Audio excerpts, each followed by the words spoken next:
On July 16, 2013, Italian astronaut Luca Parmitano and American astronaut Chris Cassidy began their second spacewalk. While routing an Ethernet cable 44 minutes in, Luca felt something strange at the back of his head. It's hard to tell, but it feels like a lot of water. Oh, I see. I see it now, wiggling. Luca Parmitano reporting some water had built up behind his head inside of his helmet. At first, Luca thought this was just a nuisance. Water behaves differently in space than it does on Earth due to the lack of gravity to pull it down into droplets or pools. Instead, it sticks to your head like gel. There's no simple way to just wipe it away. I don't understand where it's coming from. It can't be the water. It has to be the bag. Astronaut Chris Cassidy is referring to a bag that provides drinking water in the spacesuit through a straw. Luca drinks all of the water to see if it stops entering his helmet, but it doesn't. The bag is empty now. There's something less than a liter in the back of his head, 800 milliliters maybe. Karina Eversley, who was in charge of spacewalks, said, "Immediately, it made me think that's not normal." Her support team started asking Luca, how much water was there exactly? Was it increasing? Was he sure it was water? The floating drops Luca drank tasted disgusting, metallic-like. Right now, the flight control teams have the astronauts standing by while they continue to assess the situation. As they waited for Houston to decide what to do, Luca and Chris snapped photos of each other in space. While taking pictures, Luca was acutely aware of how wet his communication headset had gotten, which could short out his microphone or earphones, jeopardizing his ability to communicate with Chris and mission control. My head is really wet, and I have a feeling that it's increasing. And that's in my eyes. Water is in his eyes now, and it seems to be increasing. We think we're going to terminate EVA case for EV2. EV2 refers to Luca in this scenario. Although Flight Director David Korth terminated the spacewalk, it wasn't considered an emergency. It was not an order to stop what you're doing and hurry back as fast as you can to the airlock, the chamber that serves as a safe transition area for moving between the vacuum of space and the pressurized environment inside the ISS. Luca would head back to the airlock about 90 feet away. Chris would gather up their stuff, secure everything, and then head back. They had to split up to avoid tangling their tethers as they were attached to the space station from different directions. Luca felt uneasy about being separated from Chris. He later said, "I just had this feeling. I just wish Chris would come with me." As Luca made his way back to the airlock, the sun set. Unlike on Earth, where the sun sets gradually, in orbit, it goes from bright light to complete darkness in an instant. The only light source was the small lights on Luca's helmet, but they're not very powerful because light in space doesn't illuminate like on Earth, as there's no air to spread the beam. Luca had to get around an antenna on his way back that was protruding from the space station. He flipped over so that his head was toward the station and his feet were toward the sky.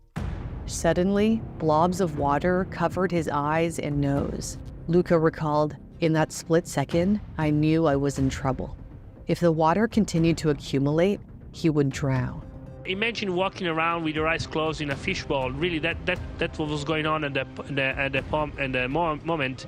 It's just a very uncomfortable feeling to be with your face underwater for all that time. To make the situation even more alarming, his headset stopped working, so he couldn't hear Chris or Mission Control, who could have helped guide him back. Luca said he couldn't even see the handholds he was supposed to hold on to. The only way he could return to the airlock was by relying on the tension of his tether, a lifeline in the truest sense. His extensive knowledge of the ISS's intricate layout also became his saving grace. I went back using just memory, basically going back to the airlock until I found it. I'm opening the airlock cover. Copy, thermal cover open. When Luca got into the airlock, he couldn't take off his helmet. He had to wait for Chris to arrive to seal the hatch and repressurize the chamber to match the internal pressure of the space station. Only then could they open the inner hatch, enter the rest of the space station, and safely remove their helmets. For Luca and Shane, I'm on my way. Thermal cover is closed. I'm in. Copy, thermal cover closed. Once the hatch is closed, they'll be able to repressurize the crew lock. Okay, Shane, the hatch is closed and locked. Chris, great job. Karen, over to you. Okay, here comes the equalization. Roger that. A NASA astronaut, Karen Nyberg, alongside her Russian crewmates in the main part of the space station, took charge of repressurizing the airlock. Astronauts must adjust to pressure changes similar to how swimmers gently blow air out of their nose. But the presence of water in his helmet meant that Luca had no way to equalize the pressure in his ears. When the pressure increased, the pain became unbearable.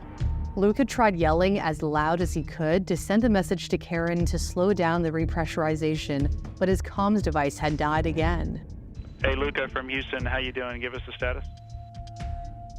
Luke, did you hear that? Squeeze my hand if you're fine. He looks fine. He looks miserable, but, okay. You okay? Roger that. Shane, visually confirmed, with no sound signals, he's doing okay. Copy, that's great news. Thanks, Chris. After 7 agonizing minutes, the chamber was repressurized. Hatch coming open. Airlock Houston, if you could have some towels ready, that would be great. We have them here. The crew bringing Luca through the hatch into the equipment lock. They'll be expediting the removal of his suit. When a Russian cosmonaut rushes to get Luca's helmet off, Karen Nyberg stops him. She realizes that if the gloves of the suit are not removed first, the helmet could shoot straight off. With the gloves loosened, the crew starts removing his helmet. They estimated that they mopped up between 1 and 1.5 liters of water. You can see some of the water floating away that had built up inside of Luca's helmet. Engineers traced the issue to a malfunction with the spacesuit's fan pump separator, crucial for separating water from air to provide breathable air and regulate body temperature. However, the water filters didn't work properly, allowing tiny particles to clog the spacesuit's water filtration system before launch. The blockages caused water to enter the ventilation system. A mixture of water and air getting into this vent port. And then spilling into Luca's helmet. Yet the biggest error was not technical, it was human. A week earlier, Luca had noticed water in his helmet after his first spacewalk. He and Chris assumed his drinking bag had leaked and talked it over with Mission Control. The whole team agreed it must have been squeezed out of Luca's drink bag. So they replaced it, and that was the end of that. Nobody thought it was anything they had to be overly concerned about. The official report by the Mishap Investigation Board stated, the occurrence of minor amounts of water in the helmet was normalized. Repeated exposure to risk without consequences can lead to complacency. Driving distracted without any issues can foster a false sense of safety, raising the risk of serious accidents. In this case, thankfully, a catastrophic outcome was averted. The investigation concluded that Luca's calm demeanor in the face of his helmet filling with water possibly saved his life. NASA learned from this incident. Engineers added a breathing tube to the helmet similar to a snorkel, and also an absorbent pad around the top of the head. The greatest lesson NASA learned, however, was, in their words, that past experience cannot be relied upon to predict future problems. Just as NASA learned from this harrowing incident to innovate and improve their spacesuits, we can learn to break out of bad habits and introduce positive changes in our lives. If changing bad habits feels as out of reach as the stars, meet Fume. Fume is an award-winning flavored air device that contains no vapors or harmful chemicals. Instead, it contains all-natural, delicious flavors. I really didn't know what to expect before I got it. It is gorgeous. It's slick, made out of real wood, and it also comes with an adjustable airflow to customize your experience. Plus, it's really cool to just fidget with and de-stress. Fume has helped over 150,000 people, and there's no reason that it can't help you. Join Fume in accelerating humanity's breakup from destructive habits by picking up the Journey Pack today. Head to tryfume.com/newsthink, link is in the description, or scan the QR code and use code NEWSTHINK to get 10% off when you get the Journey Pack today. That's tryfum.com and use code NEWSTHINK to save an additional 10% off your order today. Thanks for watching. For NewsThink, I'm Cindy Pop.